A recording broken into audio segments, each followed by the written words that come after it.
백성 찬송 드리고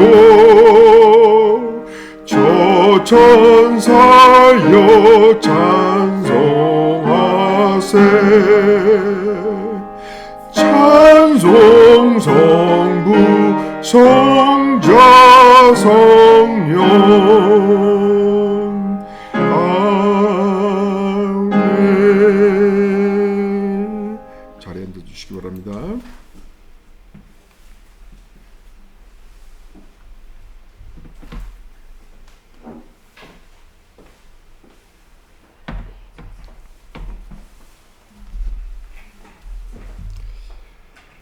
사랑하는 성도 여러분, 오늘 우리가 읽은 그 요한복음 6장 53절의 말씀은 예수님의 가르침 가운데서도 가장 강렬하고 충격적인 표현 가운데 하나입니다. 예수께서는 이렇게 말씀하십니다. 너희가 인자의 살을 먹지 아니하고 인자의 피를 마시지 아니하면 너희 속에, 너희 안에 생명이 없노라.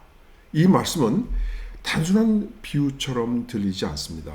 실제로 이 말씀을 들은 그 당시에 모였던 유대인들은 너무나 많이 당황했고 심지어 예수 그리스도를 떠나기도 했습니다. 왜냐하면 유대인의 율법에 따르면 피를 먹는 것이 엄격히 금지되어 있었기 때문입니다.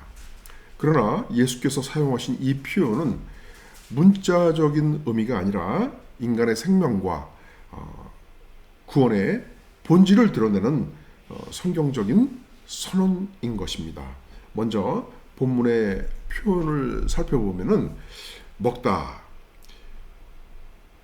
이 먹지 아니하고 할 때 이 먹다라는 동사가 조건적인 표현 속에 이렇게 나옵니다.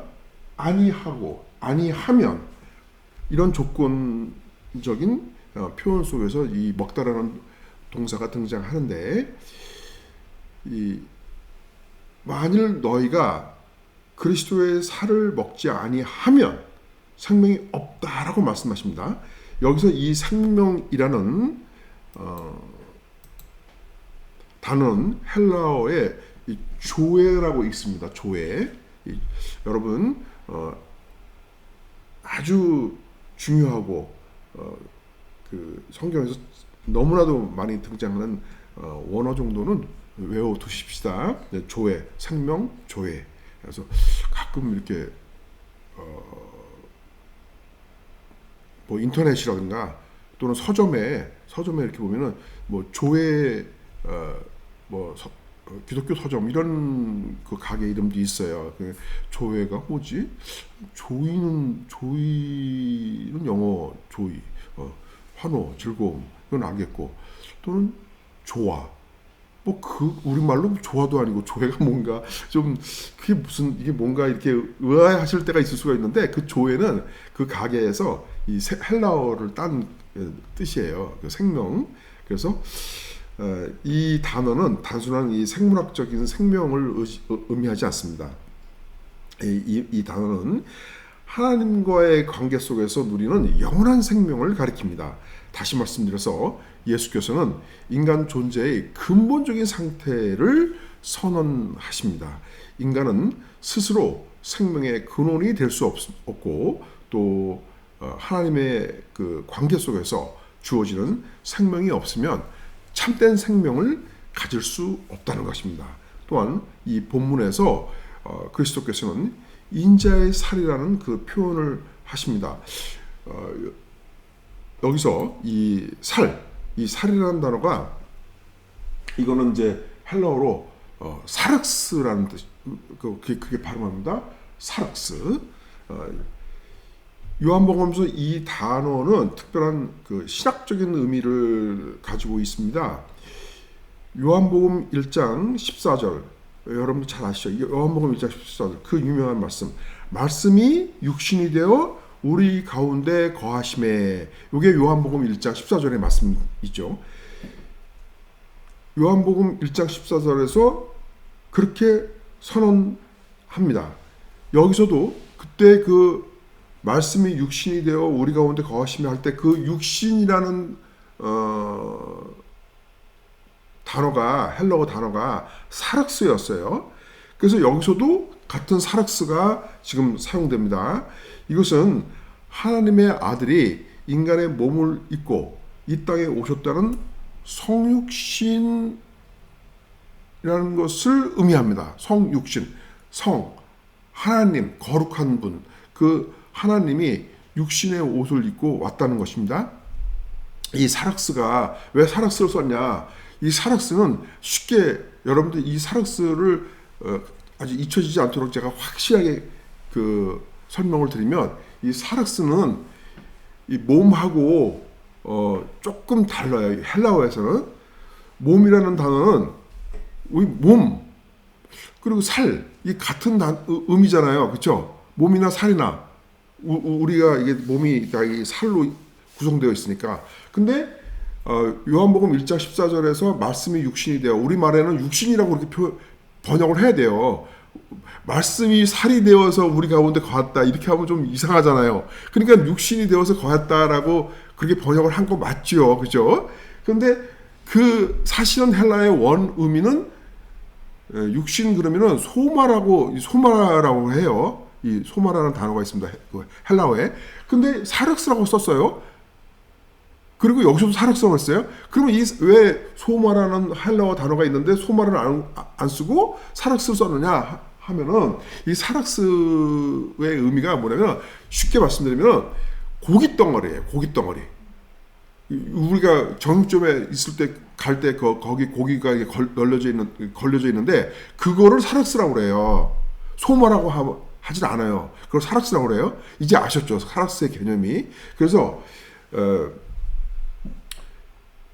그러니까 하나님께서 우리와 같은 그런 고깃덩어리와 같은 그런 몸을 입고서 오셨다는 것을 강조하기 위해서 사락스라는 단어를 썼듯이, 여기서도 이 그리스도께서 나의 살을 먹어라, 내 고깃덩어리를 먹어라, 이렇게 직역을 하면 그런 뜻입니다. 여기서 그리고 그 인자라고 하는 표현은 이제 그동안 여러 차례 제가 말씀을 드렸듯이 단순히 인자 그러면 사람의 아들이라는 뜻인데, 그게 단순히 사람의 아들이라는, 물론 그 예수 그리스도께서 마리아를 통해서 나셨으니까 마리아를 통해서 마리아의 몸을 통해서 나오신 건 맞으니까 사람의 아들도 틀린 말은 아니죠. 그러나 성경적인 의미에서 여기서 인자를 예수 그리스도께서 굳이 표현하신 그 이유는 구약의 다니엘서 7장에 등장하는 메시아적인 그런 메시아를 의미하는 것이었습니다. 그래서 그 메시아적인 칭호입니다. 유대인들은 이 인자라는 말이 사람의 아들로 이해하지 않아요. 그 메시아라는 말로 이해를 해요. 그래서 이 메시아적인 칭호로서 하나님께서 보내신 구원자를 가리키는 그런 표현입니다. 따라서 이 인자의 살이라는 그 말씀은 단순한 육체를 의미하는 것이 아니라 하나님이 육신의 몸을 입고 오신, 즉 성육신하신 하나님의 아들의 삶 전체, 곧 하나님께서 죽기까지 하나님께 죽기까지 복종하신 것과, 그리고 그리스도의 고난의 삶과 십자가의 희생을 의미하는 그 예수 그리스도적인 용어라고 하는 것입니다. 이해하셨죠? 특히 이 본문의 그 앞부분인 51절에서 예수께서는 이렇게 말씀하십니다. 내가 줄 떡은 세상의 생명을 위한 내 살이라, 이렇게 말씀을 하십니다. 여기서 우리는 중요한 사실을 발견합니다. 예수 그리스도의 살은 단순한 육체가 아니라 세상의 생명을 위한 살이라는 거예요. 다시 말씀드리면 십자가에서 내어주실 자기 헌신을 가리키는 것입니다. 세상을 위해서 내어주신 그 생명, 세상의 생명을 위한 살이라고 하는 것은 십자가의 죽음, 십자가에서 내어주실 그리스도의 자기 희생, 자기의 헌신을 가리킨다고 하는 것입니다. 여기서 내 살이라고 하는 세상의 생명을 위한 살이니까. 그래서 인자의 살은 이것들을 가리키는 것입니다.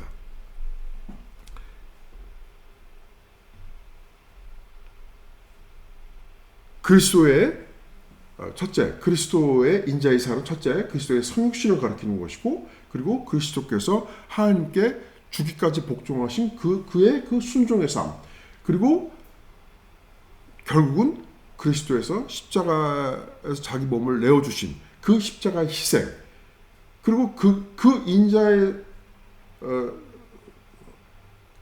몸을 우리 그리스도의 백성을 위해서 자기를 수여했다는 것, 이 수여는 이제 준다는 것, 자기 몸을 내어주는 것을 의미하는 것입니다. 이런 의미가 있다는 것입니다. 인자의 살이. 인자의 살, 그거 어려운 단어인데 이게 무슨 뜻이지? 그러셨을 거예요. 이제 오늘 이게 정리가 되셨죠? 인자의 살이라는 것이 무슨 뜻인지?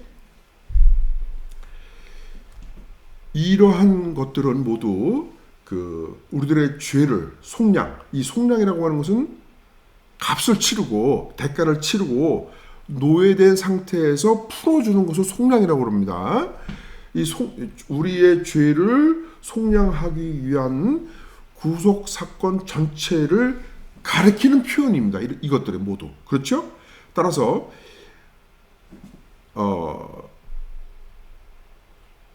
이 51절의 말씀, 내가 줄 떡은 세상의 생명을 위한 내 살이라는 이 말씀은 그리스도께서 성육신하신 그 순종의 삶과 십자가의 희생적 죽음이 이 세상의 생명을 주기 위한 것이라고 선언하신 것입니다.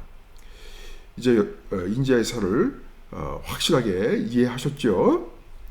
다시 한번 확인하면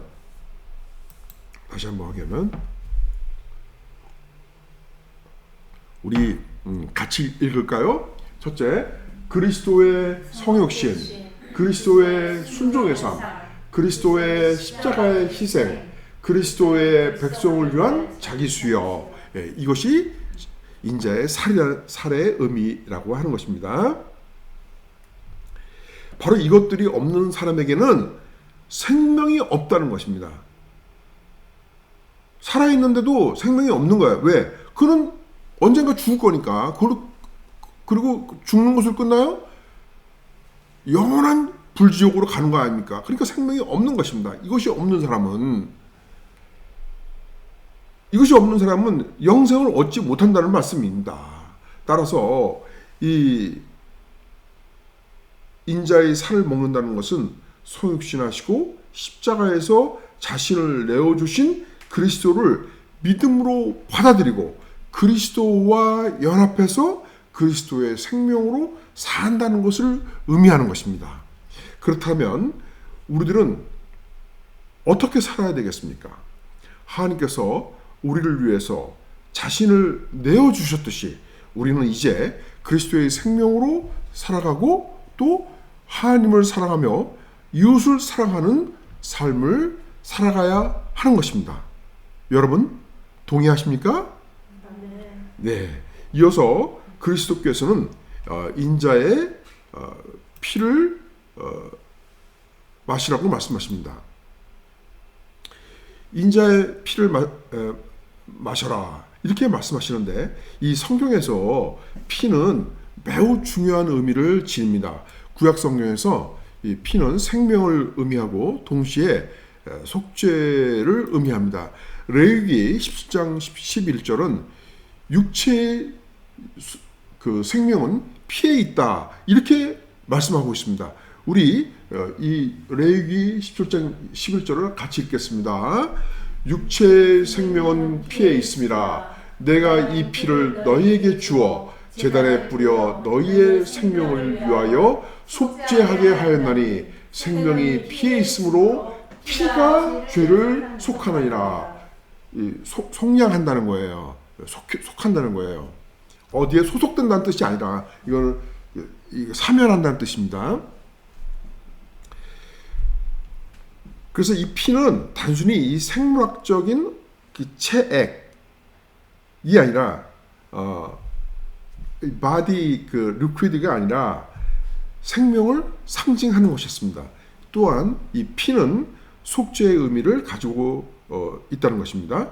구약의 이 제사 제도에서 피는 죄를 속하는 수단이었습니다. 우리가 잘 알다시피 또한 이 피는 언약을 체결하기 위한 상징적 수단이었습니다. 그 대표적인 예가 출애굽기 24장 5절부터 8절의 장면입니다.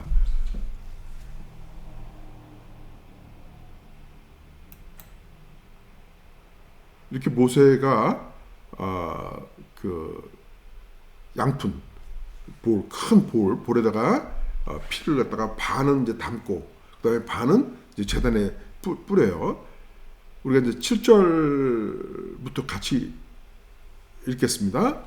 언약서를 가져다가 백성에게 낭독하여 듣게 하니 그들의 이르되 여호와의 모든 말씀을 우리가 준행하리이다. 모세가 그 피를 가지고 백성에게 뿌리며 이르되 이는 여호와께서 이 모든 말씀에 대하여 너희와 세우신 언약의 피니라. 그리스도께서 마지막 만찬에서 말씀하신 것도 바로 이것입니다. 자, 여기 언약의 피니라 이렇게 하나님께서 말씀하셨잖아요. 근데 그리스도께서 최후의 만찬 때도 이 잔은 내 피로 세우는 새 언약이다. 이렇게 말씀하셨잖아요. 그래서 이 그리스도의 피는 단순한 죽음을 의미하지 않습니다. 그것은 언약을 세우는 피입니다. 즉 하나님과 우리 인간 사이에 새로운 관계를 여는 사건입니다. 따라서 예수께서 자신의 피를 말씀하실 때 그것은 단순한 육체적인 피를 의미하는 것이 아니라 십자가에서 흘리실 속죄의 그 희생과 그리스도의 백성과 세우는 부활과 영생의 그 약속에 대한 그 언약을 의미하는 것입니다. 예수께서는 자신의 생명을 내어주심으로써 우리 같은 죄인들을 하나님과 화해시키는데 새 언약을 세우신 것입니다. 다시 말씀드려서 인자의 피는 단순한 신체적인 그 피를 의미하는 것이 아니라 이것들을 의미하는 것입니다. 우리가 같이 읽겠습니다. 속죄를 위한 희생, 새 언약의 체결, 죄사함의 근거, 하나님과 인간의 화해, 바로 이것들을 가리킨다고 하는 것입니다. 그러므로 그리스도의 피를 마신다, 인자의 피를 마시라, 그리스도의 피를 마신다고 하는 것은 우리 같이 읽겠습니다. 그리스도의 십자가 희생이 나를 위한 것이며 나에게 영광의 부활과 영원한 생명을 주시겠다는 약속임을 믿음으로 받아들이는 것. 그리스도의 피를 마신다는 것은 바로 그리스도의 십자가의 희생을 나의 영광의 부활과 영생을 주시겠다는 그 약속이라고 하는 것을 내가 믿음으로 받아들인다고 하는 것입니다. 근데 여기서 중요한 것은 그리스도께서 왜 믿으라 라는 그런 표현 대신에 먹고 마시라는 그런 표현을 사용하셨는가 하는 것입니다. 인간은 단순히 어떤 그 생각이나 지식으로 살아가는 존재가 아닙니다. 사람은 음식을 먹지 않으면 살 수 없습니다. 음식은 우리 몸 안으로 들어와서 우리의 생명을 유지하는 힘이 됩니다. 그렇죠? 예수께서는 바로 이 사실을 사용해서 영적인 진리를 설명하고 계시는 것입니다. 인간의 참된 생명은 그리스도에게서 온다는 것입니다. 인간은 스스로 생명의 근원이 될 수 없습니다. 그래서 예수께서는 단순히 나를 존경하라거나 또는 나를 따르라 라고 말씀하지 않으셨습니다. 오히려 나를 먹어야 산다 라고 말씀하셨습니다. 이것은 그리스도를 단순히 멀리서 이렇게 바라보는 것이 아니라 우리의 생명의 근원으로 받아들이라는 뜻입니다. 그리고 자기의 삶에서 그리스도의 삶을 구체화하고 실현시키라는 것입니다. 이 지점에서 우리는 믿음의 실존적 의미를 생각하게 됩니다. 인간은 자신의 이성과 계산을 넘어서 하나님 앞에서 결단해야 한다는 것입니다. 요한복음 6장의 말씀은 바로 이러한 실존적 결단을 요구합니다. 예수께서는 단순히 좋은 가르침을 주시는 분이 아니라 우리의 생명의 근원이 되시는 분입니다. 그러므로 믿음은 그리스도에 대한 지식을 갖는 것이 아니라 그리스도의 살을 먹고 그리스도의 피를 마시는 삶을 살아가야 한다는 것입니다. 그것은 내가 하고 싶은 대로, 내가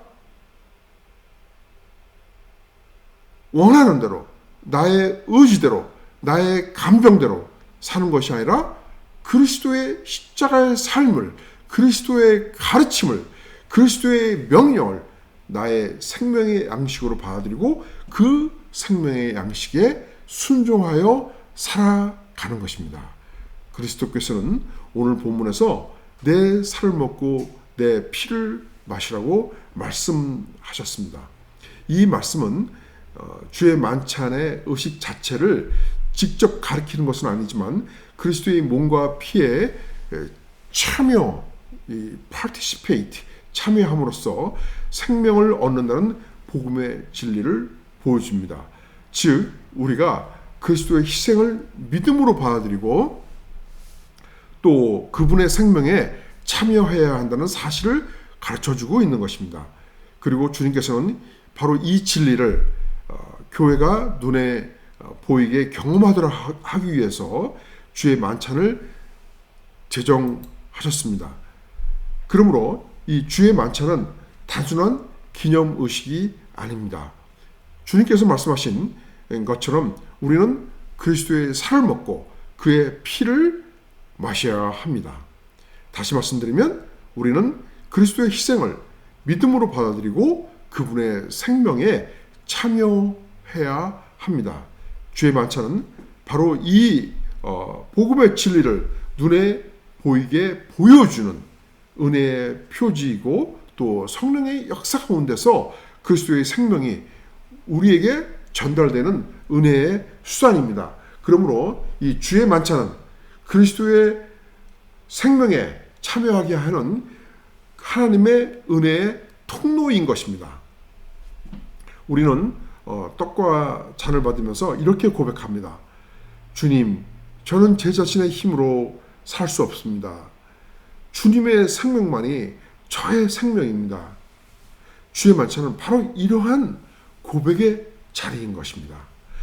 사랑하는 성도 여러분, 이 말씀은 우리에게 중요한 질문을 던집니다. 우리는 무엇으로 살아가고 있습니까? 많은 사람들은 자신의 능력과 자신의 노력으로 살아간다고 생각합니다. 어떤 사람은 돈으로 살아가고 또 어떤 사람은 성공으로 살아가고 또 어떤 사람은 자존심으로 살아갑니다. 우리 교회 열심히 나오셨다가 교회를 떠나신 분을 생각하게 하는 말씀인데 자존심만으로 살아가는 그런 분도 많이 있습니다. 그러나 예수께서는 분명히 말씀하십니다. 그것들은 생명이 아닙니다. 인간에게 참된 생명을 주는 것은 오직 그리스도뿐입니다. 그래서 예수께서는 먹지 아니하면 나의 살을, 나의 피를 먹고 마시지 아니하면 생명이 없다고 말씀하셨습니다. 이 말씀은 우리 인간의 자존심을 깨트리는 말씀입니다. 우리는 스스로 생명을 만들 수 없습니다. 우리는 반드시 그리스도로부터 생명을 받아야 합니다. 그러므로 우리가 그리스도의 살을 먹고 그리스도의 피를 마신다는 것은 단순한 종교적 의식이 아니라 우리의 삶의 근원이 바뀌는 사건입니다. 즉 우리의 존재가 질적 비약을 통해서 그리스도의 형상을 향해서 변화되는 사건입니다. 그렇기 때문에 우리는 질적 비약을 이루고 그리스도의 형상을 이루는 존재로 변형되기 위하여 주의 만찬에 참여해야 되는 것입니다. 주의 만찬에 참여한다는 것은 그리스도의 십자가의 삶에 참여한다는 것이고 그리스도의 생명을 내가 받는다는 것을 의미하기 때문입니다. 이제 우리는 더 이상 우리의 힘으로 살아가는 사람들이 아닙니다. 우리는 그리스도로 말미암아 살아가는 그러한 존재들입니다. 우리의 생명은 그리스도 안에 있습니다. 우리가 주의 만찬에 참여할 때마다 그리스도를 믿음으로 받아들이는 것을 확증하는 것이고 그리스도의 생명이 우리 안에서 역사하기 시작하는 것입니다. 사랑하는 성도 여러분, 그리스도께서는 오늘도 우리에게 말씀하십니다. 나를 먹는 그 사람도 나로 말미암아 살리라. 이 말씀은 우리의 존재 전체를 향한 초대 말씀입니다. 우리는 무엇으로 살아가고 있습니까? 우리는 그리스도를 우리의 생명으로, 우리의 생명의 양식으로 받아들이고 그분 안에서 살아가야 합니다. 그럴 때 우리는 참된 생명을 누리게 됩니다. 그러므로 날마다 그리스도를 우리의 생명의 양식으로 받아들이며 살아가는 삶을 살아가시기를 바랍니다. 그리스도의 생명이 우리 모두의 삶 속에서 역동적으로 다이나믹하게 역사하기를 주님의 이름으로 축원합니다. 이제 우리가 주의 만찬에 실제로 참여하도록 하겠습니다. 우리 주의 만찬